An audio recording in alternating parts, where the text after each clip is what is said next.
चलिए आगे बढ़ते अगली खबर देश में बढ़ते कोविड के मामलों को लेकर है। कोविड के नए वेरिएंट से अब तक 1000 से ज्यादा लोग पॉजिटिव पाए गए हैं और ये सिलसिला लगातार जारी है। भारत के अलग अलग राज्यों से हर रोज कई मामले सामने आ रहे हैं। इस पर देख लेते हैं ये खास रिपोर्ट।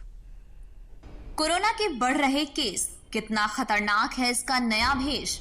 कोरोना के नए वेरिएंट के साथ क्या वैक्सीन का भी वेरिएंट बदला? ऐसे सवालों का बोझ एक बार फिर से बढ़ने लगा है, क्योंकि भारत में कोरोना ने एक बार फिर से पैर पसारने शुरू कर दिए हैं। इसके नए वेरिएंट से अब तक 1000 से ज्यादा लोग पॉजिटिव पाए गए हैं और ये सिलसिला लगातार जारी है। भारत के अलग अलग राज्यों से हर रोज कई मामले सामने आ रहे हैं। वहीं कुछ लोगों की मौत की खबर भी सामने आई है। देश भर में कोरोना वायरस के एक्टिव केसों की संख्या 1200 पहुंच गई है। सबसे ज्यादा एक्टिव केसेस केरल में दर्ज हुए हैं। दूसरे नंबर पर सबसे ज्यादा केसेस महाराष्ट्र से सामने आए हैं। मंगलवार को महाराष्ट्र में 66, कर्नाटक में 36, गुजरात में 17, बिहार में 5 और हरियाणा में 3 नए मामले सामने आए हैं। अब तक करीब कुल 12 मौत होने का दावा किया जा रहा है। हालांकि स्थिति को देखते हुए केंद्र सरकार की तरफ से तमाम तरह की सावधानियां बरती जा रही हैं। साथ ही राज्यों को भी निर्देश दिए जा रहे हैं, क्योंकि परिस्थितियां बदल रही हैं। मौतें भी दर्ज की गई हैं। इसमें सबसे ज्यादा महाराष्ट्र के लोग हैं। सबसे ज्यादा 5 मौतें महाराष्ट्र में हुई हैं, जबकि एक्टिव केसेस 208 हैं। केरल में 2 लोगों की जान गई, जबकि 430 एक्टिव केस हैं। राजस्थान में 2 लोगों की जान गई, जबकि 22 एक्टिव केसें हैं। मध्य प्रदेश में 1 लोग की मौत हुई, जबकि 5 एक्टिव केस हैं। कर्नाटक में 1 लोग की मौत हुई, जबकि करीब 100 एक्टिव केस हैं। वहीं यूपी में मंगलवार को 1 मौत दर्ज की गई है, जबकि 30 एक्टिव केस पाए गए हैं। यूपी के फिरोजाबाद में मंगलवार को 78 साल के कोरोना पॉजिटिव बुजुर्ग की इलाज के दौरान मौत हो गई। ये राज्य में कोविड के नए वेरिएंट से पहली मौत है और इसको लेकर योगी सरकार गंभीर भी हो गई है। सरकार ने तुरंत उन कर्मचारियों के लिए शासनादेश जारी कर दिया जिन्होंने पहले वेव में ड्यूटी की थी।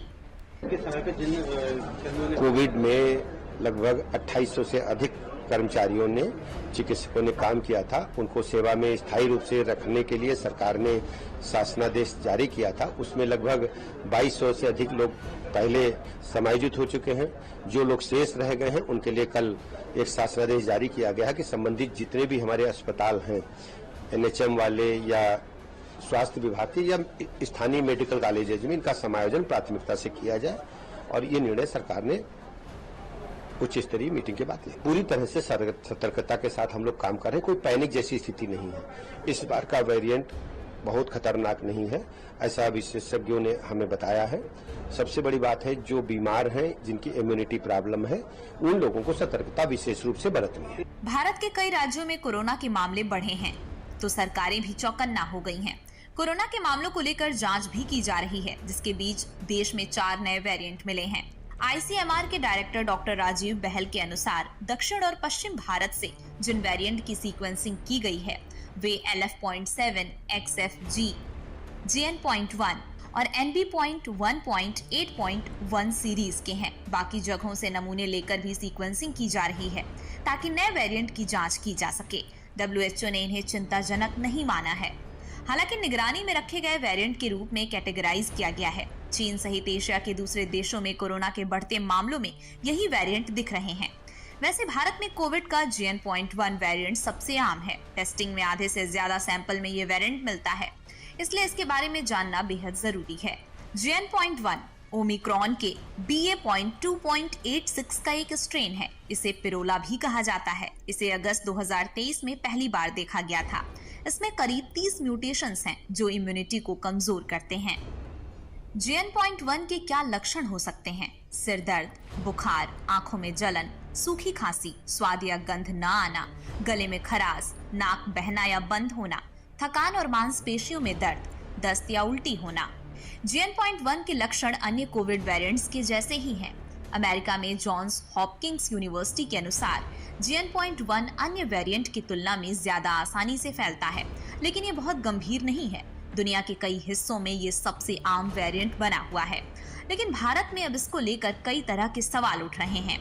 सवाल नए वायरस से बचने के लिए वैक्सीन की बूस्टर डोज को लेकर है। सवाल उठ रहे हैं कि जब वेरिएंट नया है तो क्या वैक्सीन भी बदली है, और अगर हाँ तो ये बदली हुई वैक्सीन कितनी असरदार है।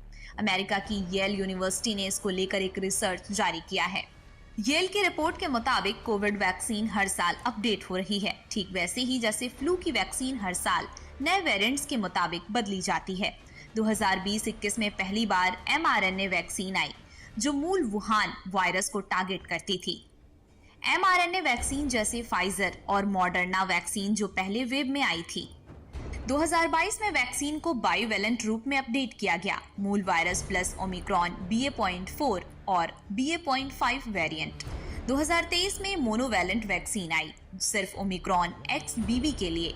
2024-25 में लेटेस्ट वैक्सीन KP.2 वेरिएंट को ध्यान में रखकर तैयार की गई है। यानी येल यूनिवर्सिटी की रिसर्च के मुताबिक नई वैक्सीन डेवलप की गई है और अच्छी खबर ये है कि 2022 से हर साल अपडेट किए जाने वाले टीके अभी भी कोविड से गंभीर बीमारी, अस्पताल में भर्ती होने और मृत्यु को रोकने में प्रभावी माने जा रहे हैं। लिहाजा अब सवाल उठता है कि क्या नई वैक्सीन पुराने वेरिएंट्स पर भी असर करती है? तो येल यूनिवर्सिटी के मुताबिक इसका जवाब है हाँ। वैक्सीन पूरी तरह संक्रमण को रोक नहीं सकती, लेकिन गंभीर लक्षणों और लॉन्ग कोविड के खतरे को काफी हद तक कम करती है। वैक्सीनेशन के बाद अगर संक्रमण होता भी है तो लक्षण हल्के होते हैं और रिकवरी तेज होती है। अब कौन कौन सी नई वैक्सीन उपलब्ध हैं, ये समझते हैं। पहली, फाइजर बायोएनटेक mRNA वैक्सीन 6 महीने से ऊपर सभी उम्र के लिए 2024-25 वेरिएंट KP.2 के अनुसार अपडेटेड, 65 प्लस के लिए 2 डोज दिए जाने की एडवाइस। दूसरी, मॉडर्ना वैक्सीन mRNA वैक्सीन सभी उम्र के लोगों के लिए उपलब्ध, फाइजर जैसी ही सिफारिशें। नोवावैक्स गैर mRNA वैक्सीन, ये प्रोटीन बेस्ड है, सिर्फ 65 प्लस या हाई रिस्क ग्रुप के लोगों के लिए। ये JN.1 वेरिएंट के लिए बनी है, लेकिन अन्य वेरिएंट्स पर भी असरदार मानी जाती है। कोविड के पहले वेव के बाद जब वैक्सीन आई, लोगों ने लगवाई भी, लेकिन कुछ समय बाद साइड इफेक्ट्स को लेकर तरह तरह की खबरें फैलने लगी। लिहाजा इस नए वेरिएंट के लिए बनी वैक्सीन के क्या कोई साइड इफेक्ट्स हो सकते हैं? येल यूनिवर्सिटी के मुताबिक साइड इफेक्ट हो सकते हैं, लेकिन ये सामान्य और अस्थायी होते हैं। अगर कोई भी दुष्प्रभाव होता है तो उसे कुछ दिनों में ठीक हो जाना चाहिए। इनके साइड इफेक्ट जैसे इंजेक्शन साइट पर दर्द या लाल हो सकता है, थकान, सिर दर्द, बुखार हो सकता है। mRNA वैक्सीन में दुर्लभ मामलों में मायोकार्डाइटिस देखी गई है, खासकर युवाओं में। नोवावैक्स से गंभीर एलर्जी की संभावना बहुत कम मानी जाती है। कोरोना वायरस बदला है, इसलिए वैक्सीन को भी बदलना पड़ा। येल यूनिवर्सिटी की रिसर्च साफ कहती है कि अपडेटेड वैक्सीन अभी भी हमारे सबसे असरदार हथियारों में से एक है। इससे न सिर्फ गंभीर बीमारी से बचाव होता है, बल्कि लॉन्ग कोविड जैसी जटिलताओं का जोखिम भी घटता है।